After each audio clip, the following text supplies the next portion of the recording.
मसला कुछ यूं है जी कि जब अमेरिका छींकता है तो बाकी दुनिया को जुकाम हो जाता है। आका जो लड़खड़ाया तो नौकर फिसल गया। यूं एज यू लाइक। तो हुआ क्या कि पिछले रोज सदर ट्रंप साहब ने पता नहीं क्या हो गया मुझे, ने कहा कि जी ये जो मेक्सिको और कनाडा और चीन है ना, इन पर मैं टैरिफ्स लगा रहा हूं। टैरिफ्स मतलब इंपोर्ट ड्यूटीज, कि अब जो भी सामान मेक्सिको और कनाडा से आएगा उस पर 25% की ड्यूटी लगेगी और चीन से जो आ रहा है उस पर 10% की ड्यूटी लगेगी। अब जहां तक चीन का सवाल है तो चीन को तो सैंक्शंस और टैरिफ से कई मेरा ख्याल दहाई से ज्यादा से डराया जा रहा है। प्रैक्टिकली पहले से ही 10% लगा हुआ है उस पे, अब मजीद 10% हो गया तो एक्यूमुलेटिवली ये 20% लगा हुआ। तो चीन का रिएक्शन कुछ पैनिकी नहीं हुआ अभी तक। वो कह रहे हैं कि जी हम देखेंगे, आगे जाके वर्ल्ड ट्रेड ऑर्गेनाइजेशन से बात करेंगे।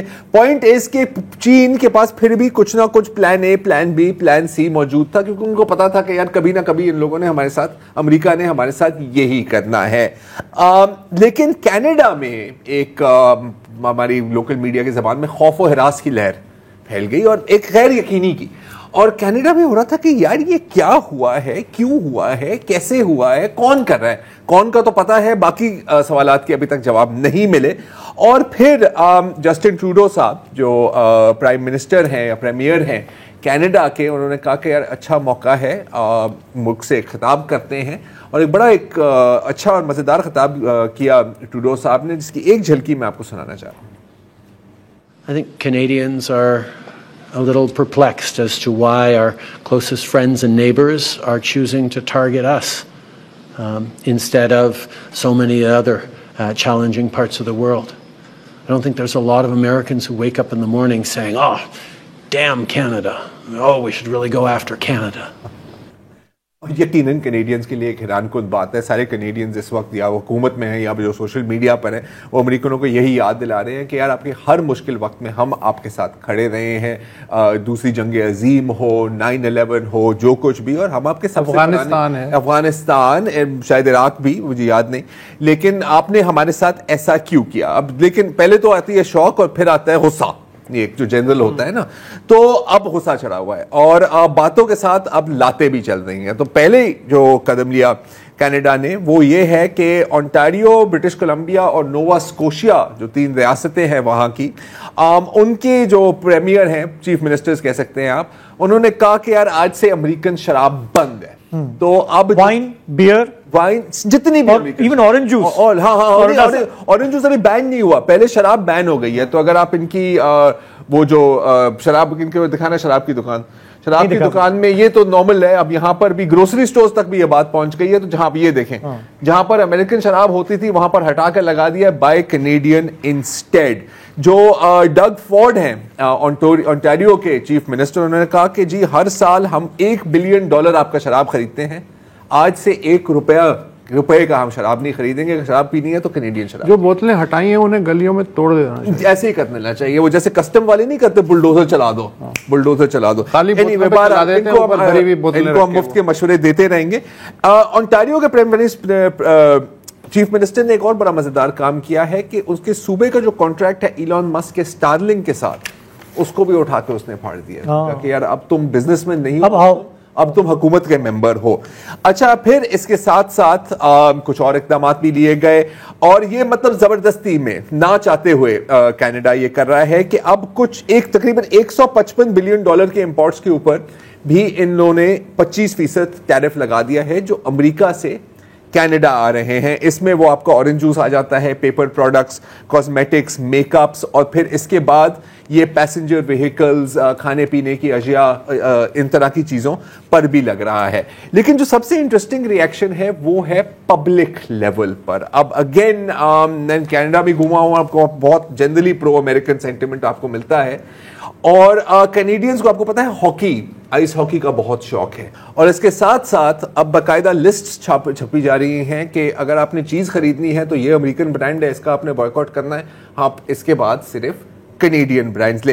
तो बेसिकली इस वक्त कनाडा में मुहब्बुल वतन की एक लहर चल रही है। जस्टिन ट्रूडो, जिसका सियासी ग्राफ पहले यूं जा रहा था, एकदम ऊपर चला गया है, क्योंकि लेफ्ट राइट ऊपर नीचे जितने भी कैनेडियंस हैं उनके पास अभी कोई चॉइस नहीं है कि आपने इनको सपोर्ट करना ही करना है, क्योंकि अब गैरत का मामला हो गया है। और चरिया है, कैनेडियन चरिया है, ट्रूडो के पीछे चरिया, ऐसा ही कुछ है। अब नहीं देखें, अब घर पे बात आई है ना। अब घर पे हम एक घर के अंदर एक दूसरे को गालियां दे सकते हैं, कोई बाहर का बंदा बात करे तो फिर हम कहते हैं कि तुम। इसराइली अशिया के बाइकआउट का सख्त मुखालिफ था कनाडा।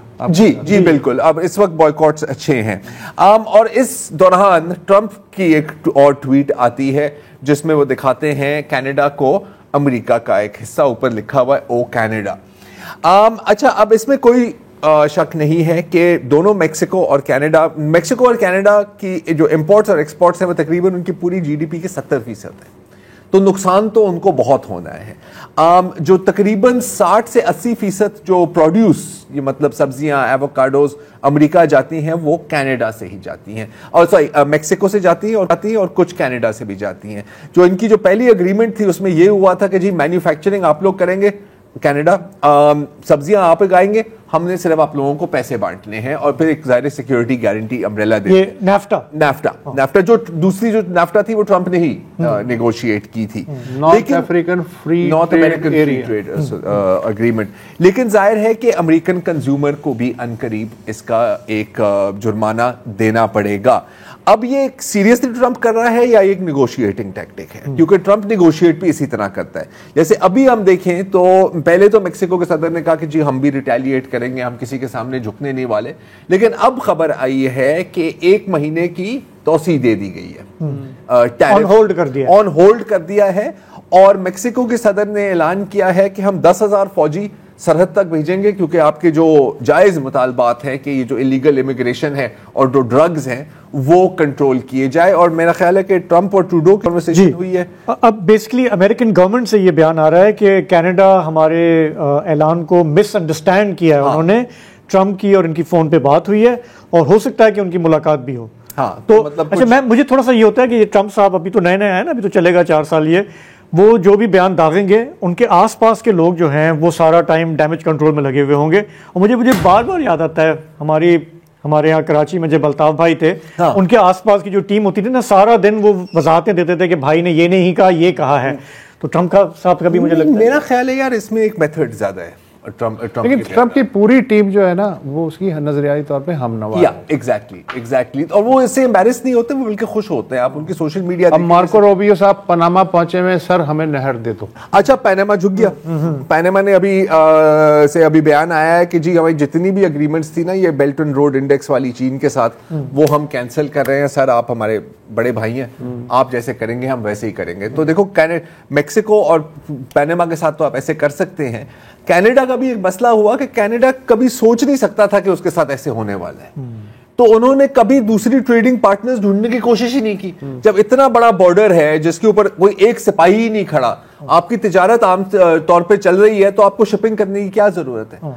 तो अब आपका क्या ख्याल है कि अब सही है, हो सकता है कि कनाडा झुक जाए इनके सामने, इनकी कोई 2-3 बातें मान ले, लेकिन ओवरऑल जो अमेरिका के जो इत्तेहादी हैं वो ये देख रहे हैं मेरी नज़र में कि यार अगर आप अपने इतने पुराने और इतने करीबी साथी के साथ ये कर सकते हैं तो आपने यूरोप के साथ क्या करना है? तो आपका क्या ख्याल है कि मीडियम टर्म, शॉर्ट टर्म में कोई नुकसान है इस बात का अमेरिका को?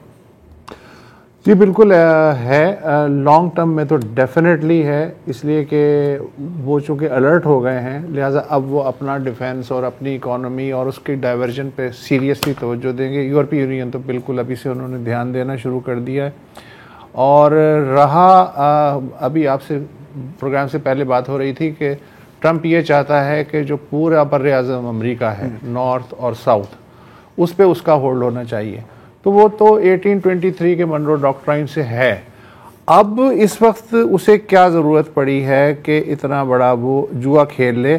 और अगर ये इतनी ही इम्पॉर्टेंट बात थी तो बाइडन के जहन में ये ख्याल क्यों नहीं आया? ओबामा के जहन में ये ख्याल क्यों नहीं आया? इवन बुश के जहन में भी ये ख्याल क्यों नहीं आया?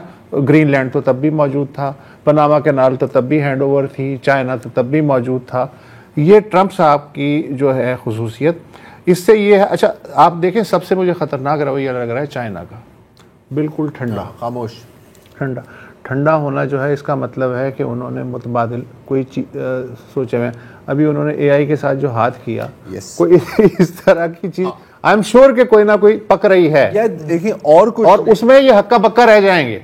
या और कुछ नहीं, plan A, plan B, plan C, plan D तो उनके अच्छा, पास मेरे ख्याल पिछले 10 सालों से बना हुआ है। अच्छा, और अपडेट करते चाइना चूंकि दुनिया का सबसे बड़ी फैक्ट्री है, तो उसको तो हर चीज की जरूरत है।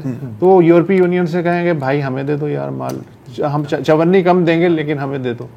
कनाडा को भी ये ऑफर कर सकते हैं। तो इन द लॉन्ग रन मुझे इन द लॉन्ग रन तो डिजास्टर है। Keep your spaceship at home. एक वक्त